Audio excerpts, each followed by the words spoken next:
அதிகாரம்.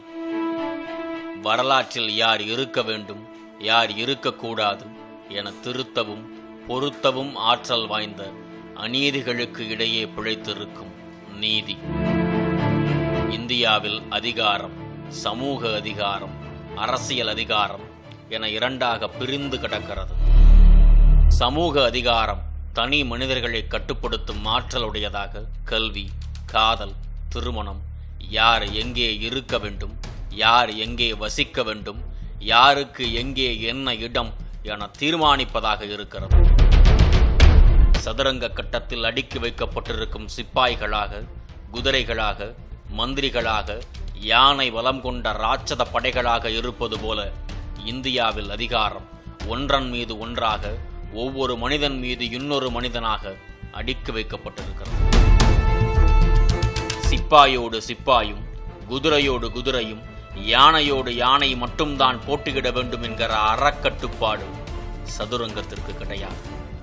சதுரங்க போர்க்களத்தில் வீழ்த்துவது மட்டுமே அடிப்படை, வெட்டுவது மட்டுமே பொழுதுபோக்கு, தாக்குவதும் நீக்குவதும் மட்டுமே தத்துவம்.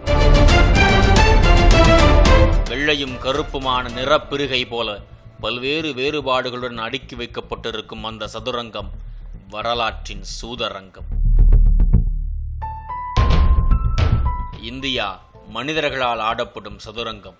சாதியின், மதத்தின், ஏற்றத்தாழ்வுகளின், ஒடுக்குமுறைகளின் சதுரங்கம். இந்தியாவில் அதிகார சூதாட்டம் உச்சத்தில் இருந்த பிரிட்டிஷ் காலத்திலேயே இந்த அதிகார சூதாட்டம் எப்படி ஒரு சாதிக்கு, சில குழுக்களுக்கு உதவி புரிவதாய் இருக்கிறது என்பது மிக அதிகமாக சிந்திக்கப்பட்டது. யாரையும் யாரும் வீழ்த்தலாம், சம வாய்ப்பும் சம பலமும் தேவையில்லை என்கிற குரலுக்கு எதிராக எழுந்ததே சமநீதி, சமூக நீதி. ஆங்கிலேயர்கள் இங்கே ஆட்சிக்கு வந்ததுக்கு பிறகுதான் இதை பற்றிய ஒரு விழிப்புணர்வே மக்களுக்கு வந்தது. அதற்கு முன்னாடி பல மன்னர்களுடைய ஆட்சியில் இந்த ஒடுக்கப்பட்ட மக்கள், பிற்படுத்தப்பட்ட மக்கள் அவர்களெல்லாம் மன்னர் ஆட்சியில் எந்த விதமான வாய்ப்பும் இல்லை. ஆனால் அதை பற்றி எந்த விதமான விழிப்புணர்வும் அவர்களுக்கு இல்லை. அதன் காரணமாக அவர்களுடைய எந்த முன்னேற்றம் இல்லை. அவர்கள் என்ன பணி செஞ்சாங்களோ அது அந்த அடிமைத்தனமான பணி, அதுதான் அவருடைய நிரந்தரமான வாழ்வு என்று வாழ்ந்துக்கிட்டு. ஆங்கிலேயர்கள் வந்ததுக்கு பிறகு தான் அந்த விழிப்புணர்வு. ஆங்கிலேயன்ட்ட ஒரு விஷயம் என்ன பண்ணான்னா, 1854 அவன் ஒரு மக்களுடைய பல்வேறு வாழ்வியல் முறையை பார்க்குறான். பார்த்துட்டு ஒரு சின்ன ஒரு குறிப்பு தரான். பெரும்பான்மை மக்கள் இன்னமும் இங்கே கல்வி இல்லை, முன்னேற்றம் இல்லை, ஒரு சிறிய கூட்டம் தான் இங்கே நான் எல்லாத்துலேயும் ஆதிக்கம் இருக்காங்க. பார்ப்பனர்களை குறித்து சொல்கிறோம். அந்த 1854 அந்த அறிவிப்பு தான். அதற்கு அடுத்ததாக அவன் 1881 மக்கள் தொகை கணக்கெடுப்பில் பார்ப்பனர்கள் எவ்வளோ விதாச்சாரம்னு கண்டுபிடிக்கிறான். 3.6 தமிழ்நாட்டில். இதுதான் முதல் அறிவிப்பு. பார்ப்பனர்கள் எண்ணிக்கை என்ன அப்படின்னோன்னா அதற்கு அவர்கள் எந்த அளவுக்கு ஆதிக்கம் செலுத்துகின்றார்ன்ற ஒரு விகிதாச்சாரம் கிடைச்சிது. அதில் பார்த்தாக்கா எல்லா துறைகளிலும் அவங்க தான் பெரும்பான்மையாக இருக்கிறாங்க. மற்றவர்களும் ஆங்கிலேயர் கொஞ்சம் இருக்கிறாங்க. இந்த ஒரு நிலையை ஆங்கிலேயர்கள் கொண்டு வந்ததுனால ஆங்கிலேயர்கள் நம்மளை வெளிக்கொண்டு வந்திருக்கனால தான் எதிர்ப்பு அதிகமாக இவன் கொண்டு வரான். தன்னுடைய ஆதிக்கத்தை மக்கள்கிட்ட சொல்கிற ஒரு நிலைமையை இவன் தான் உருவாக்கணும். இதுதான் அதுக்கு உண்டான பின்னை. இந்த நிலையில் தான் சர் அலெக்சாண்டர் குரு அவர் கவர்னர் எக்ஸிக்யூட்டிவ் கவுன்சிலில் ஒரு மெம்பராக இருக்கிறார். அவர் ஒரு அறிக்கை கொடுக்குறார் கவர்னர்கிட்ட. அவருக்கும் இதே மாதிரி பண்ணி தான் இந்த மக்களுடைய வாழ்வாதாரம் அப்படி அவர் கொடுக்கறதுல தான் சில புள்ளிவரங்களை கொடுக்குறாரு. அன்னைக்கு இருந்த நிலைமையில் பார்த்தாக்கா கிட்டத்தட்ட 74 விழுக்காடு பொதுப்பணித்துறையில் பார்ப்பனர்கள் இருக்கிறாங்க. நீதித்துறையில் 70 விழுக்காடு, கல்வித்துறையில் அதே போல் 70 விழுக்காடு அப்படின்னு எல்லா துறைகளிலும் அவர்கள், கல்வித்துறையாக இருந்தாலும் சரி, மற்ற துறையாக எல்லா துறையிலும் அவர்கள் தான் இருக்கிறாங்கங்கிற ஒரு குறிப்பு வந்தோடனே தான் அதை அடிப்படையில் தான் இவங்க நம்முடைய நீதி கட்சி தலைவர்கள், துவக்க கால தலைவர்களாக இருந்த நடேசனார், சர் பிட்டி தியாகராயர், டாக்டர் டிஎம் நாயர், இவர்களுக்கெல்லாம் ஒரு இது வருது, ஒரு எண்ணம் வருது.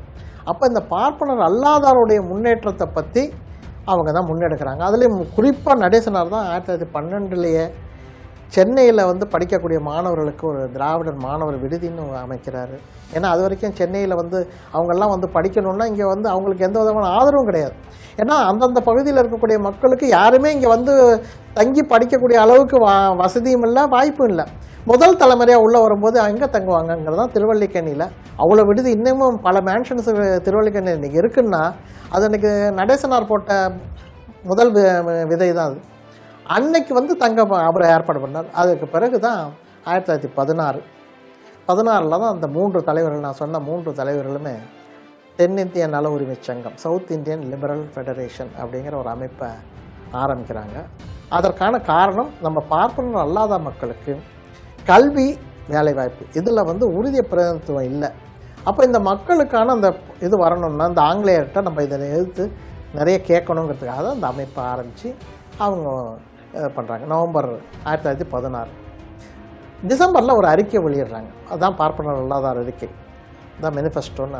அதில் தான் இந்த குறிப்புகள்லாம் கொடுக்குறாங்க. அலெக்சாண்டர் சொன்ன அந்த புள்ளி விவரங்கள், நம்ம என்ன பண்ணணும், நம்ம ஒற்றுமையாக இருந்து நம்ம பிரதிநிதித்துவம் வாங்கணும், நம்ம பத்திரிக்கை ஆரம்பிக்கணும், ஆங்கிலத்துலேயும் இருக்கணும், பல மொழிகள்லையும் இருக்கணும்னு சொல்லி எல்லாத்துக்குமான ஒரு கைட்லைனை தான் நம்மளுக்கு மேனிஃபெஸ்டோங்கிறது அந்தளவுக்கு பண்ணாங்க. அதனுடைய ஒரு வளர்ச்சியில் தான் இங்கே அடுத்த கட்டமாக தேர்தலில் வருது. 1920 ஜெயிக்கிறாங்க. ஜெயிச்சோன்னே அவங்களுடைய அந்த அஜெண்டா, அவங்க என்னென்னலாம் அந்த அறிக்கையில் சொல்கிறாங்களோ அதெல்லாம் நிறைவேற்றணும் அப்படிங்கிற எண்ணத்தில் வேகமாக இறங்குறாங்க. உள்ளபடியே பெரியாருடைய மூமெண்ட், அந்த மூமெண்ட்டினுடைய அந்த ஐடியாலஜி கையில் வச்சு தான் அவங்க முன்னுக்கு வந்திருக்காங்க. அந்த ஐடியாலஜியினுடைய அடிப்படை நோக்கம் என்னன்னா, எல்லோருக்கும் ஒரு சம உரிமை, சம வாய்ப்பு கொடுக்கணும் அப்படிங்கிறது. மற்றதெல்லாம் இந்த ஒரு குறிப்பிட்ட சமுதாயத்துக்கு ஆன்டி பிராமினிசம் அது இதுன்னு போகாமல் நாம் அவருடைய சமூக வளர்ச்சியை எடுத்து பார்த்தோம்னா எல்லோருக்கும் ஒரு வாய்ப்பு கிடைக்கணும். கிராமத்தில் உள்ள ஏழை மக்களுக்கும் ஒரு வாய்ப்பு கிடைக்கணும். என்ன வாய்ப்பு அப்படின்னு கேட்டால் வேலை வாய்ப்பு, பொருளாதாரத்தில் வளர்ச்சி அடைய வாய்ப்பு, படிப்புக்கு வாய்ப்பு, இந்த மாதிரி வாய்ப்புகள் எல்லாருக்கும் கிடைக்கணும் அப்படிங்கிற நோக்கம். அதில் நாம் 1947 இண்டிபெண்டன்ஸுக்கு முன்னாடி உள்ள ஜியோ, கான்ஸ்டிடியூஷனுக்கு முன்னாடி உள்ள ஜியோ. ஆகையினால இந்த கான்ஸ்டிடியூஷனில் உள்ள கண்ட்ரோல் இந்த ஜியோவை பாதிக்காது. அது ஒரு பெரிய அட்வான்டேஜ் தமிழ்நாட்டுக்கு. அது அப்படியே இந்த ஆட்சி, இந்த திராவிட ஆட்சிகள் அதனுடைய அட்வான்டேஜ் எடுத்துட்டு அப்படி அதனால்தான் இன்றைக்கி தமிழ்நாட்டில் 69% வரலும் பேக்வர்ட் ரிசர்வேஷன் கொடுக்க வாய்ப்பு இருக்குது. அதை சுப்ரீம் கோர்ட் வரையிலும் 2 தடவை போயிட்டோம், அவங்களால அதை தடுக்க முடியல. ஏன்னா இவங்க சொல்கிறாங்க, இது நீங்கள் இப்போ தானே வந்தீங்க, நீங்கள் 1947 தான் நீங்கள் வந்தீங்க, நாங்கள் 33லேருந்தே இந்த ரொட்டேஷன் ஜியோ இருக்குது.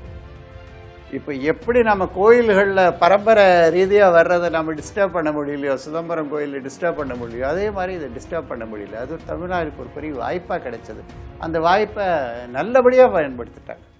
1925 பெரியார் சுயமரியாதை இயக்கத்தை உருவாக்கி செய்த எழுச்சி 1000 ஆண்டுகளாக தேங்கி கடந்த சமூக அதிகாரத்தையும் அரசியல் அதிகாரத்தையும் உலுக்கியது. தான் ஏன் சுயமரியாதை இயக்கத்தை தொடங்கினேன் என பெரியார் அளிக்கும் வாக்கு மூலமே திராவிட இயக்க வரலாற்றின் ஆற்றல்.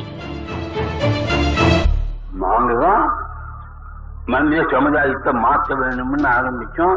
மக்களுக்கு மான அவமானம் உண்டாக்க வேணும்னு ஆரம்பிச்சோம். சுயமரியாதை இயக்கம்னு ஆரம்பிச்சது அதுக்குத்தானே. அங்க இந்த தேச துரோகியா இருந்துட்டு வந்துட்டுமா, சோத்துக்கு இல்லாத அண்ணா காவடியா இருந்து இந்த வேலைக்கு வந்தோமா, பெரிய தேச பக்தனா இருந்தோம், காங்கிரஸ் தலைவனா இருந்தோம், சொந்தத்துல பெரிய மனுஷனா பெரிய பிரபுவா இருந்தோம், தொண்டாற்றணும். இது அத்தனையும் தப்பானுக்கு லாபமா போச்சுன்னு நினைச்சுதானே மாறி வந்தோம். நாம 12 முட்டாள்தனம்னே நினைச்சுதானே அதை காங்கிரஸை விட்டுட்டு வந்தோம். வந்த உடனே என்ன பண்ணோம், நம்ம மக்களுக்கு தொண்டாற்றணும். எப்படி தொண்டாற்ற வேணும், மக்களுக்கு உணர்ச்சி மானம் வர்றாப்புல செய்யணும். அதுக்கு என்னதான் பண்ணணும், சுயமரியாதை இயக்கம்னே ஆரம்பிக்கணும். பெரியாருடைய வாழ்க்கையை நீங்க பாத்தீங்கன்னா அதுல பல நிகழ்வுகள் இருக்கு. ஒரு ஸ்டேஜில் காமராஜர் ஆதரித்து, காமராஜ் மூமெண்ட்டை ஆதரித்து வர்றாரு. அதுக்கு பிறகு மாஸ்கோ இதில் இங்கே போகிறாரு, ரஷ்யா போகிறாரு. கம்யூனிஸ்ட் அவருக்கு ஒரு விருப்பம் ஏற்பட்டு ஒரு கட்டங்களில் அவர் கம்யூனிஸ்ட் அதில் வராரு. அதுக்கு பிறகு ராஜாஜி கிட்ட போகிறாரு, அவர் கூட இருக்கார். அதனால் பெரியாருடைய நீங்கள் பொலிட்டிக்கல் அசோசியேஷன்ஸ் அப்படின்னு பார்க்கும் பொழுது அது ஒரு 5 வருஷம் 6 வருஷத்துக்கு அது அப்படியே மாறிட்டே போகுது. ஆரம்பத்தில் ஜஸ்டிஸ் பார்ட்டி கூட இருக்கார். ஸோ அதனால் அப்படி மாறிட்டு போகுது. ஆனால் அவருடைய சமூக கொள்கைகள் இந்த 25-26 வருஷம் ஒன்றா தான் இருக்குது. அது திராவிட கருத்தியலில் வந்து பார்த்தீங்கன்னாக்கா முக்கியமாக இவங்க வந்து நினைக்கிறது எங்கேருந்து வந்து சமூக அதிகாரம் வந்து பிறக்குதுங்கிற ஒரு பார்வை. இப்போ பொதுவாக வந்து இப்போ இடதுசாரிகளுக்கு வந்துட்டு மாறான ஒரு இது எப்படின்னு வந்து பார்த்தா, இடதுசாரிகள் வந்து பார்த்தோம்னாக்கா பெரும்பாலும் ஒரு பொருளாதார முதல்வாதத்தை தான் வந்து முன்வைக்கிறாங்க. பொருளாதார ஏற்றத்தாழ்வுகள் தான் வந்து எல்லாத்துக்கும் அடிப்படையான காரணம். இப்போ வர்க்க ரீதியாக வகுப்பு ரீதியான ஒரு ஏற்றத்தாழ்வுகள் அதை வந்து முதல்ல ஒழிக்க வேண்டும்ன்ற ஒரு கருத்து. முதலாளித்துக்கு எதிராக ஒரு பெரு முதலாளிகளுக்கு எதிராக வந்து உள்ள போர் வந்து கொடுக்கறது, பொருளாதார சொத்தை வந்துட்டு பங்கிட்டு கொடுக்கறதுங்கிறது இதெல்லாம் தான் வந்துட்டு அது மூலமாக வந்து அரசு அதிகாரம் அல்ல சமூக அதிகாரத்தை வந்து டெமோக்ரட்டைஸ் பண்ணுறதுங்கிறது தான் வந்துட்டு இவங்களோட பார்வையாக இருக்குது. ஆனால் திராவிட இதில் வந்து பார்த்தீங்கன்னாக்கா, அதுவும் பெரியார் இதை பற்றி பேசக்கூடிய இதெல்லாம் வந்து பார்த்தோம்னாக்கா அவர் வந்து மறுக்கிறது கிடையாது. அதாவது பொருளாதார ஏற்றத்தாழ்வுகள் பொருளாதார அதிகாரம் வந்து முக்கியம், அதை வந்து கணக்கில் எடுக்குங்கிறது மறுக்கிறது கிடையாது. அதுக்காக தான் வந்துட்டு பனியாக்கு எதிராக வட இந்திய பெருமுதலாளிக்கு எதிராக சில நேர கோரிக்கைகள்லாம் வந்து வைக்கிறாங்க, போராட்டங்கள்லாம் நடக்குது. பட் அவர் என்ன சொல்கிறாருனாக்கா, அதோட முக்கியம் வந்துட்டு சமூக தளத்தில் ஆப்ரேட் செய்யக்கூடிய அதிகாரம், குறிப்பாக சாதிய பார்ப்பனியத்தினால் வரக்கூடிய அதிகாரம் அதோட முக்கியன்ற மாதிரி ஒரு நிலைப்பாட்டை வந்து வைக்கிறாப்புல. அதுக்கு என்ன காரணம் வந்து சொல்கிறாருன்னு கேட்டிங்கனாக்கா, இவங்க வந்துட்டு சொத்தில் வந்துட்டு சம பங்கு வேணுங்கிற மாதிரி ஈக்குவல் டிஸ்ட்ரிபியூஷன் அப்படிங்கிறத வந்துட்டு முன்னிறுத்துறாங்க கம்யூனிஸ்டுகள். அது வந்துட்டு தேவை தான். ஆனால் நீங்கள் வந்து சம உரிமை வந்துட்டு பெறதுக்கு முன்னால் நீங்கள் வந்துட்டு சொத்தை வந்துட்டு பங்கிட்டு வந்து கொடுத்தீங்கன்னாக்கா வந்து அது வந்து எப்பவும் வந்து மறுபடியும் நாளடைவில் மறுபடியும் வந்து யார்கிட்ட வந்துட்டு உரிமைகள் வந்து கூஞ்சு கிடக்குதோ அவங்ககிட்ட போய் சேர்ந்துடும். அதனால் நீங்கள் சொத்தை பிரிக்கிறதுக்கு முன்னால் வந்து உரிமைகளை வந்துட்டு பகிர்ந்து கொடுக்கணுங்கிறத வந்துட்டு தொடர்ந்து வந்து வலியுறுத்திட்டு வந்துட்டுருக்காரு. அந்த கம்யூனிஸ்ட்காரங்கிட்ட பேசும்போதோ மேடைகளில் பேசும்போதும் சொல்லிட்டுருக்காரு. அப்போ அவர் என்னங்கிறாரு, அப்போ அந்த அதிகாரத்தை வந்து நம்ம வந்துட்டு கைக்குள்ளே கொண்டு வரணும், அல்லது வந்துட்டு அந்த அதிகாரத்துக்கு எது அடித்தளமாக இருக்கும் சாதியம் அதை வந்து ஒழிக்க வேணும் அப்படிங்கிறத கருத்து வந்து ரொம்ப ஸ்ட்ராங்காக வந்து வைக்கிறாங்க.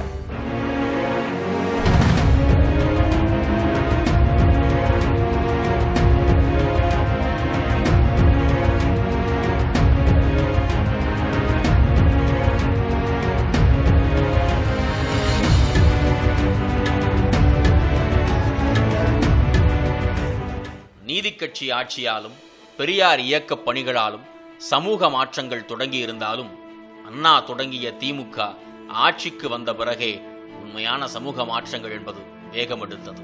காரணம், பிற்படுத்தப்பட்ட தாழ்த்தப்பட்ட மக்களுக்கான சமூக நீதி அரசியலையும் ஒட்டுமொத்த திராவிட தேசிய இனத்துக்கான மொழி தேசிய அரசியலையும் இணைத்து அனைத்து தரப்பையும் உள்ளடக்கிய அரசியலை அண்ணா முன்னெடுத்தார். அந்த லட்சியம் நிறைவேற உச்சிப்போது வந்ததும் கண்டோ கிடைக்காமல் உழுது கொண்டிருக்கிறானே உழவன், அவனும் பல தொழில்களில் ஈடுபட்டு பொருளை உற்பத்தி செய்கிறானே பாட்டாளி, அவனும் சிறாருக்கும் சிறுமியருக்கும் அறிவுக்கங்களை திறந்து வைத்திடும் ஆசிரியர்கள் உள்ளனரே, அவர்களும் நலிவு நீக்கிட துண்டாற்றுகின்றனர் மருத்துவத்துறையினர், அவர்களும் காட்டு வெள்ளத்தை அடக்கி நீர்வளம் கொண்டு நிலவளம் பெருக்கி ஊரமைத்து சீரமைத்து தருகின்றனர் பொறியியல் துறையினர், அவர்களும் நாட்டு நிர்வாகத்திற்கான பல்வேறு துறைகளிலே பணியாற்றுகின்றனர் அலுவலர், அவர்களும் இவர்களின் திறமையிலும் செயலாபத்திலும் வெற்றியிலும் இருக்கிறது சுதந்திரத்தின் சோதிடம்.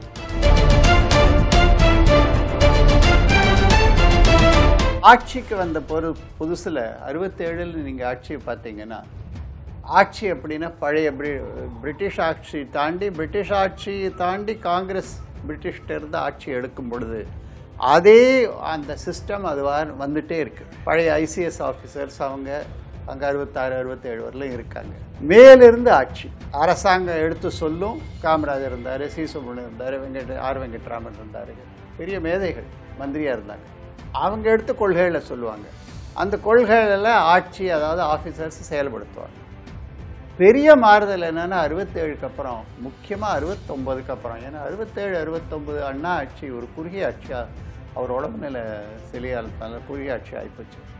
69க்கு மேலே இவங்க ஆட்சி டோட்டலாக ரிவர்ஸ்னால் கீழிருந்து மக்கள் என்ன விரும்புகிறாங்க, கீழிருந்து உள்ளவங்க வந்து ஒரு கலெக்டர் ஆஃபீஸ் அணுகவோ, ஒரு தாசில்தார் ஆஃபீஸ்ட்டு போகவோ, ஒரு பிடிஓ ஆஃபீஸ்ட்டு போகவோ, அங்கிருந்து அவங்களுடைய தேவைகளை எடுத்து சொல்லி அது மேலே போய் அந்த டிஸ்ட்ரிக்ட் செக்ரட்டரிஸ்க்கு ஒரு முக்கியத்துவம் கொடுத்து, அந்த டிஸ்ட்ரிக்ட் செக்ரட்டரிஸ் மறுபடியும் டைரெக்டாக சிஎம் வரலும் அப்ரோச் கொடுத்து, ஸோ ஆகையினால கீழிருந்து உள்ள தேவைகளை மேலே கொண்டு வர்றதுக்கு இது ஒரு பெரிய மாற்றம்.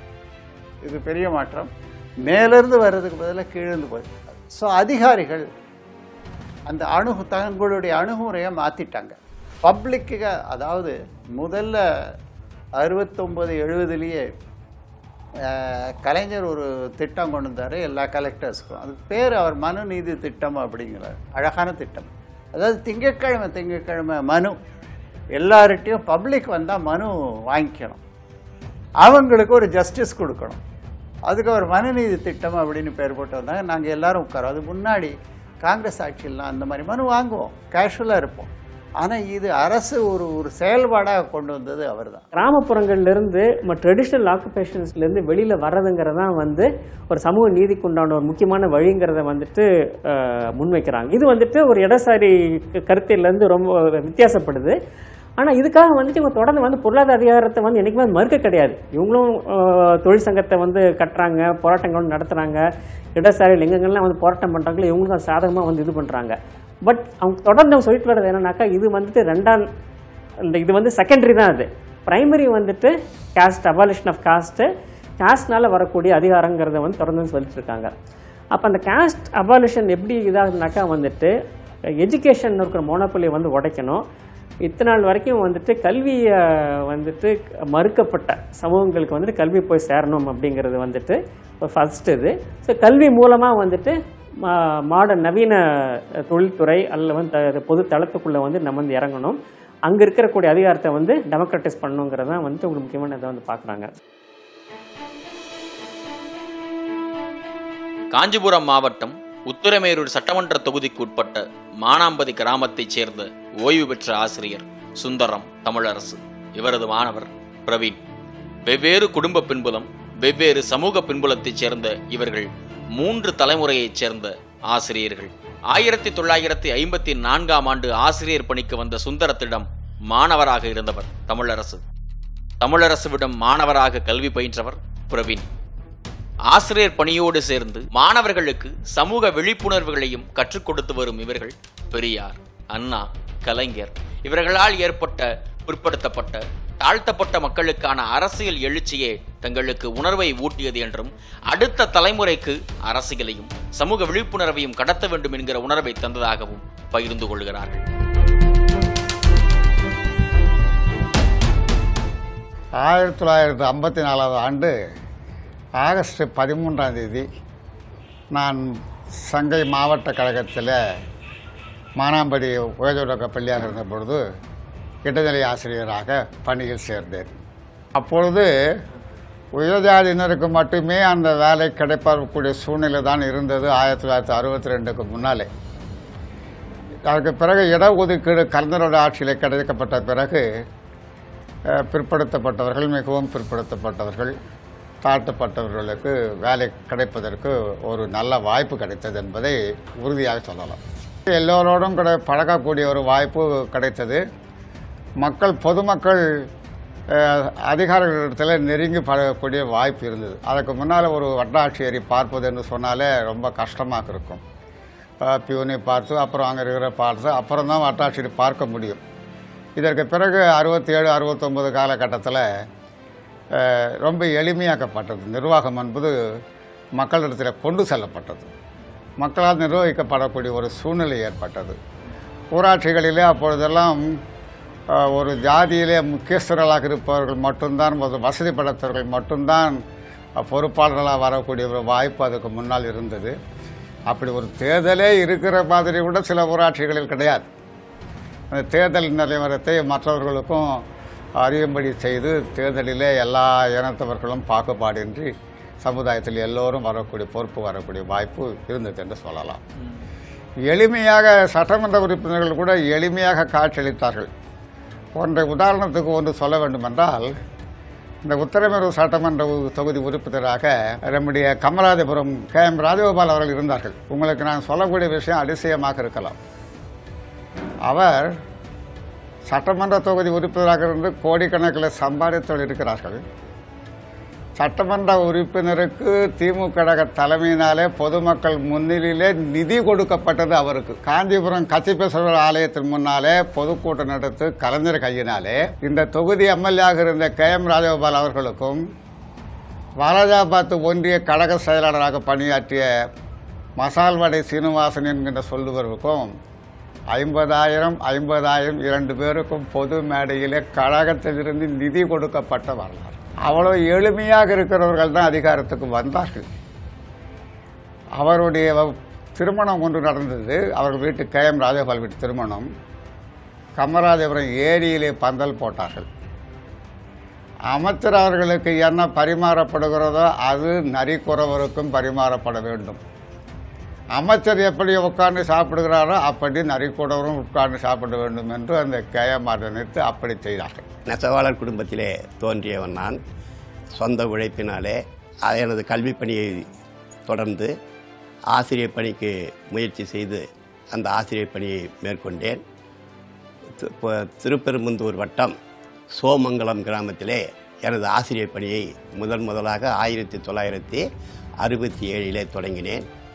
அதன் பிறகு எனது மேற்படிப்புக்காக தனிப்பயிற்சி மூலமாகவே முதுகலை பட்டங்களை பெற்று பதவி உயர்வுகளையும் பெற்றேன்.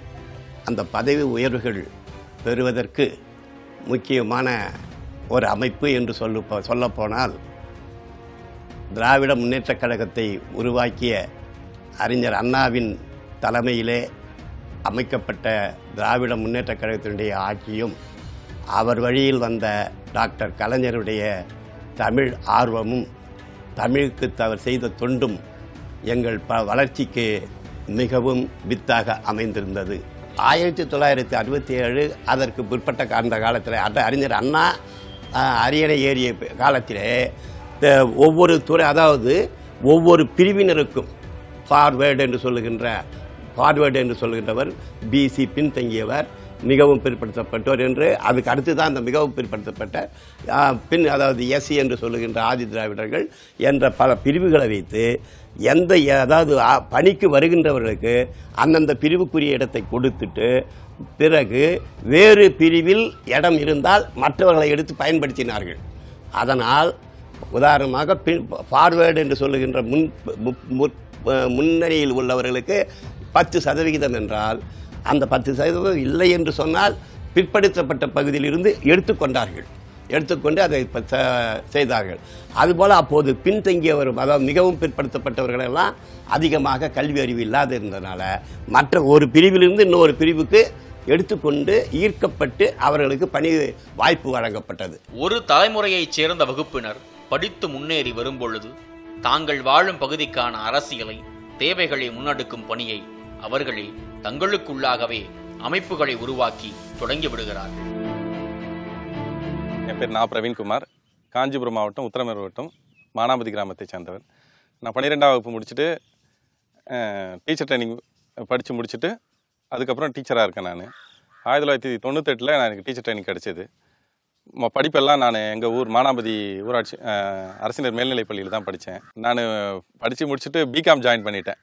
அதுக்கப்புறம் இவ்வளோ இந்த மாதிரி டீச்சர் ட்ரைனிங் இருக்குது அப்படின்னு சொல்லிட்டு என்னுடைய ஆசிரியர்கள் சொல்லி தான் எனக்கு கேள்வி. நான் மார்க் கொஞ்சம் அதிகமாக எடுத்திருந்ததுனால டீச்சர்ஸ் உங்கள் கம்யூனிட்டிக்கு இது கிடைக்கும், நீங்கள் அப்ளை பண்ணு அப்படின்ற மாதிரி சொன்னாங்க. அதுக்கப்புறம் அப்ளை பண்ணி தான் நான் டீச்சர் ட்ரைனிங்கில் ஜாயின் பண்ணேன். இடஒதுக்கீடு இருக்குது அப்படிங்கிற ஒரு அவேர்னஸ்க்காக தான் டீச்சர்ஸ் சொல்கிறாங்களே தவிர்த்து மற்றபடி ஒரு இதுவோட பின்னணியோடு எல்லாம் கிடையாதுங்களே. 18 வருஷம் சர்வீஸ் ஆகிருக்கு. என் பசங்களுக்கு எல்லாத்துக்குமே, எல்லா குழந்தைங்களுக்குமே இடஒதுக்கீடுனா என்னென்ன வாய்ப்புகள் இருக்குது, எங்கெங்கே இருக்குது, அது வேலை எந்த கல்வி படித்தா எந்த மாதிரியான வேலை வாய்ப்புகள் இங்கே இருக்குது அப்படிங்கிற அவேர்னஸை நான் எல்லா குழந்தைகளுக்குமே சொல்லிகிட்ருக்கேன். சமூகத்தில் ஓரளவுக்கு கல்வி படிச்சிருக்கவங்களுக்கு என்னால் முடிஞ்ச உதவிகளை நான் செஞ்சிட்ருக்கேன். இங்கே பக்கத்தில் நிறைய சிப்கார்டு இருக்குங்களே, அங்கெல்லாம் என்னால் முடிஞ்ச இந்த கல்விக்கு இங்கே போய் நீ நம்ம சேர்ந்துக்கலாம், இந்த மாதிரியான வேலைகள் கிடைக்கும் அப்படிங்கிறதையும், அரசு வேலைகள் என்னென்ன இருக்குது அப்படிங்கிற தகவல்களையும் பரவலாக நான் எப்பயுமே சொல்லிட்டு தான் இருக்கேங்களே குழந்தைங்களுக்கு எல்லாத்துக்குமே. நாம் பெற்ற வளர்ச்சியை சமுதாயம் பெற வேண்டும் என்ற நோக்கத்திலே மாணவர்களை அவர்களுடைய நிலைக்கு சென்று 1967 முதல் 82 வரை ஆசிரியராக நான் பணியாற்றி அவர்களுக்கு எல்லா விதமான உதவிகளையும் செய்தேன். என் சொந்த ஊராகிய மானாமதி கிராமத்தில் இங்கே வந்த பிறகு நான் முதலாக பழைய மாணவர் சங்க தலைவனாக தோன்றி பொருள் திரட்டி நன்கொடைகளை வசூல் செய்து 1972 ஒரு மேல்நிலை தேக்கம், குடிநீர் தேக்கம் அமைத்தது இன்றும் பயன்பட்டு வருகிறது. ஒன்று. அதுபோல அடுத்தது, நான் பெற்றோராசிரியர் கழக தலைவனாக நான் தேர்ந்தெடுக்கப்பட்டேன். அதனால் அந்த பெற்றோராசிரியர் கழகத்தின் மூலமாக பல வகுப்பறைகளை அமைப்பதற்கு வேண்டிய முயற்சிகளை நான் செய்து இந்த பள்ளிக்கூடத்தில் இருக்கை வசதிகளுக்கெல்லாம் வகுப்பறைகள் செய்தேன். அதோடு மட்டுமின்றி பெற்றோராசிரியர் கழகத்தினுடைய தலைவராக இருந்த காலத்தில் பரசுராமன் பாராளுமன்ற உறுப்பினருடைய தொகுதி மேம்பாட்டில் கிடைக்கப்பட்ட கணினி அவர் வழங்கினார். அந்த கணினியை அமைப்பதற்கு வேண்டிய அறைகளை தனியாக வசதி செய்து அன்று தொடக்கப்பட்ட 2 பிரிவுகளுக்கு பள்ளி கல்வி இயக்குநரகத்திலே சென்று 2 பிரிவுகளுக்கு என் சொந்த முயற்சியால் 2 பிரிவுகளுக்கு அங்கீகாரம் பெற்று அந்த 2 பிரிவுகளும் இன்று நடைபெற்று கொண்டு இருக்கிறது. அதில் படித்த பிள்ளைகள், என் மாணவர்கள் அமெரிக்காவிலும் சைனாவிலும் இன்று ஒளி பெற்று சிறந்த நிலையிலே இருக்கிறார்கள். சாதி மத ஏற்றத்தாழ்வு வேறுபாடுகளை கடந்து மனிதர்களை ஒரு பொது உணர்வின் கீழ் கட்டிப்போடும் இந்த உணர்வே தலைமுறைகளாக திராவிட இயக்கம் கடத்தி வரும் வரலாற்று மாற்றம். அதுவே இந்தியாவின் வேறு எந்த மாநிலத்திலும் காண முடியாத இந்த வளர்ச்சியை தமிழ்நாட்டில் சாதித்து கொடுத்திருக்கிறது. திராவிட இயக்கத்தின் வளர்ச்சி பாதையை இந்தியாவுக்கு முன்னுதாரணமாக்கி தந்திருக்கிறது.